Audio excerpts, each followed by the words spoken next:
So good morning, Jeremy, or more like good afternoon for you. So we're here to discuss your new book entitled Water Abundance, Scarcity and Security in the Age of Humanity. And just before we begin, I want to say that I really enjoyed the book, and I have a background in integrated water resource management, so I especially enjoyed your chapters that discuss the history and philosophy of IWRM, and it helped me understand a lot of the underlying assumptions behind what I had been taught, so I thank you for that. Oh, well, my pleasure. I'm looking forward to our discussion. So let's begin right away with you telling us a little bit more about the book. So what's it about, and how did the idea for it come to you? Well, the book is about our ideas of water management and where they came from. And where the idea for the book came from was really out of my graduate work on Alberta, where I started to notice this sort of theme where Alberta and other countries or other jurisdictions are described as having a common set of problems where water was once abundant and then it became scarce, and then scarcity is mismanaged, so water problems become issues of security. And what really drove my interest in the book was trying to explain where this narrative came from and how it became so common, not just in North America, but in many jurisdictions around the world. Perfect.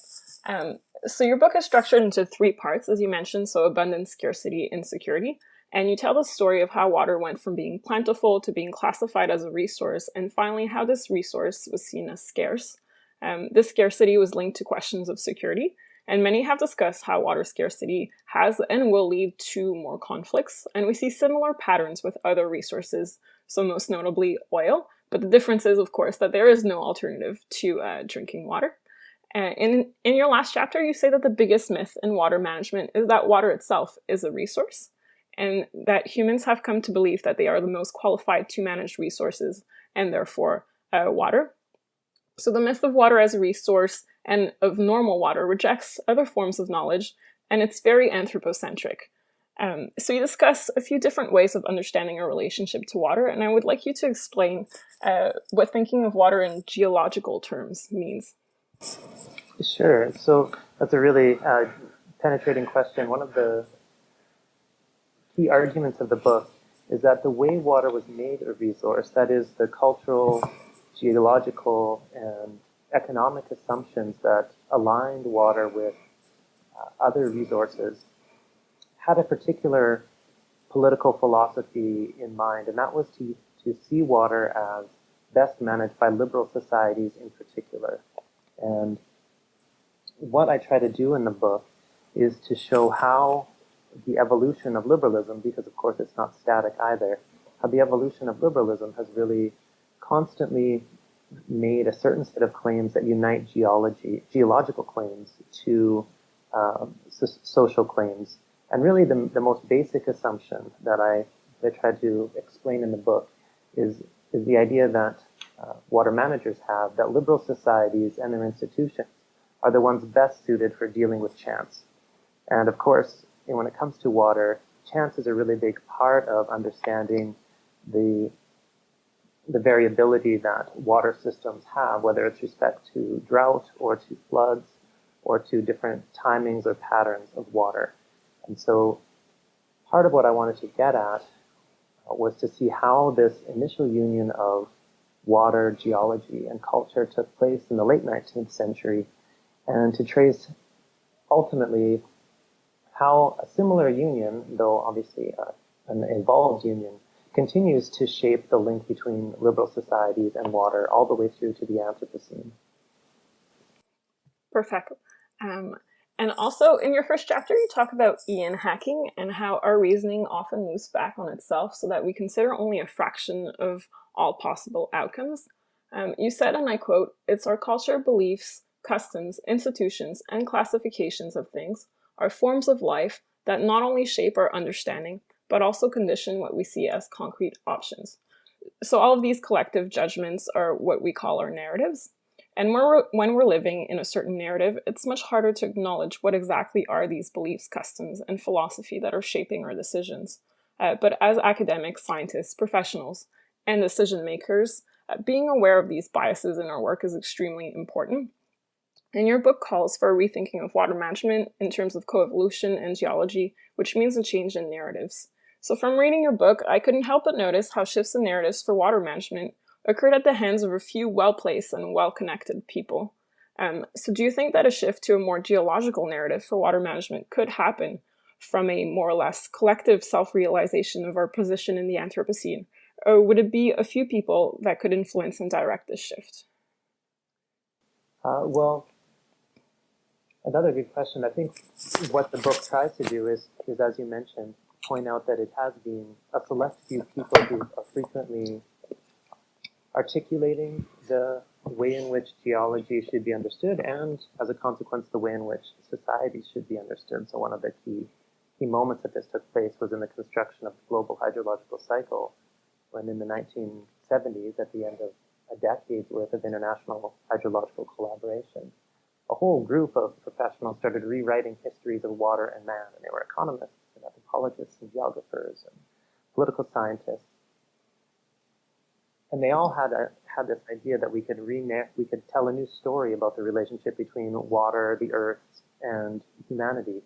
And what I'm interested in the book is not so much whether we can do or can tell a new story for water and humanity in the Anthropocene, but whether or not we ought to tell that story and who ought to tell it, because the stories that have been told so far have uniformly excluded non-liberal points of view. So the dominant philosophical ideas behind water management intrinsically favor liberal ways of dealing with chance.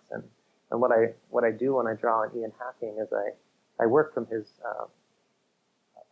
wonderful book, The Taming of Chance, in which he's really interested in how certain ways of governing probabilities come to define predominantly liberal states.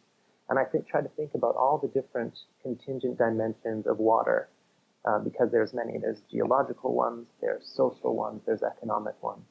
And all of these different forms of contingency are, I argue, wrapped up in certain kinds of narratives about how water fits with these stories that have been told about geology and humanity. So my view at the end of the day is that these stories haven't worked to the benefit of everybody, and in fact, they've been quite unequal for many. And so I'm interested in not whether we can tell new stories, which of course we can, but in whether we ought to and who ought to do the telling. Very interesting.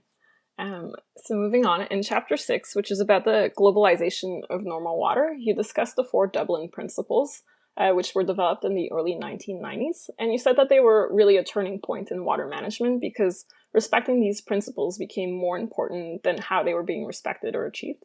So let me just start by reading these principles so that everybody is on the same page. So the first is that fresh water is a finite and vulnerable resource essential to sustain life, development, and the environment.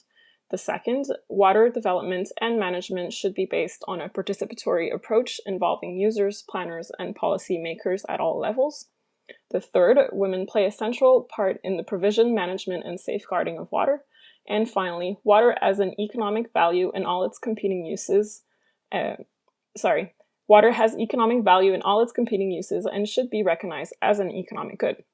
So as I was reading these 4 principles, I couldn't help but notice how they really resonated with what I had been taught in school about water management. But after reading them, I felt that they were really missing some key points. So I wanted to ask you if you could change these or come up with a completely new principles for water management that reflected a new alignment between social sciences and geology, what might they look like? Well, that's a really interesting question that I've never thought about before. Well, if I just dive right in, I want to explain what I think about the Dublin principles, but I'll buy time here while I think of new ones. I think one of the first ones that I would identify is to note that water is always in use, whether it's in use for values recognized by humans or not. I think this is one of the places that I would start, because one of the underlying assumptions of Western forms of water management is that if humans aren't using water, that it has no kind of value already. And we've spent a lot of time trying to identify what those sort of non-use values might be in various ways. But it all is premised on water not being used in the first place. But water is used, and it's conditioned for life. And I think we can think about water and think about humans in more the style that kind of Thomas Berry encourages us to think of, where we live as in a communion of subjects with other inhabitants on the planet, rather than just viewing water and the rest of the natural world as a kind of collection of objects. So that would be the first one. I don't know how many of these sorts of principles I could come up with on the spot, but a second one would be a commitment to viewing water as a democratically stewarded good. And I think that this is part of what the Dublin principles were also interested in articulating, but for various reasons, they don't put democracy in the principles themselves. It's implicit, but it's not explicit. And the reason I would make it a central part of a more adequate water management framework is that democracy can work against or to hold to account other non-democratic forms of water governance. So the forms of water governance that happen when elites make more of the decisions, or when water management programs or governance programs are made in ways that don't encourage democracy, which has often, unfortunately, been the case and continues to be the case often in recent terms to say, manage the supply chains for the water, energy, food, climate nexus.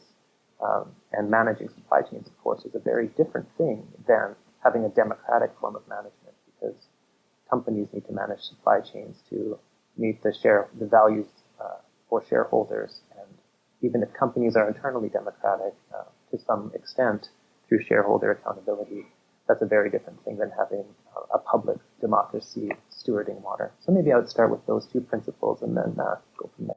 Yeah, those are some good points, and I think they align with what I was thinking too when I read them, what was missing.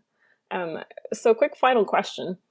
So a really central figure in the first part of your book is William John Magee, who's a bit forgotten in history, and he's a very interesting character and also very important to help us understand why water management is the way it is in the US and also around the world. So I just wanted you to tell us a little bit more about this character.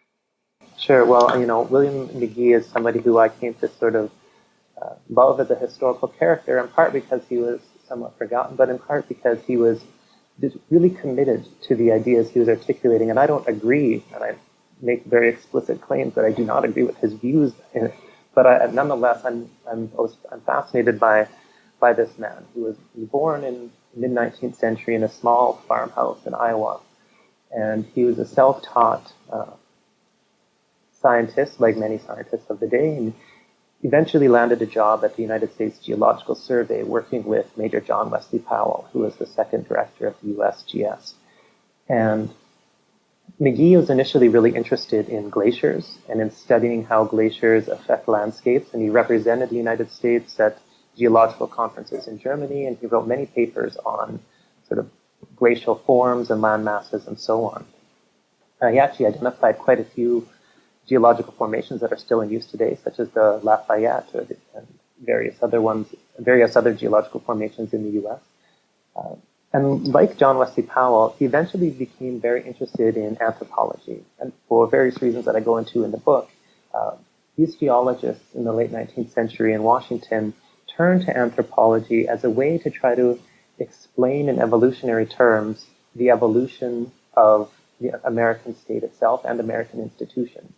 And Magee took that in the most consistent way into the philosophical basis for what is now known as resource conservation.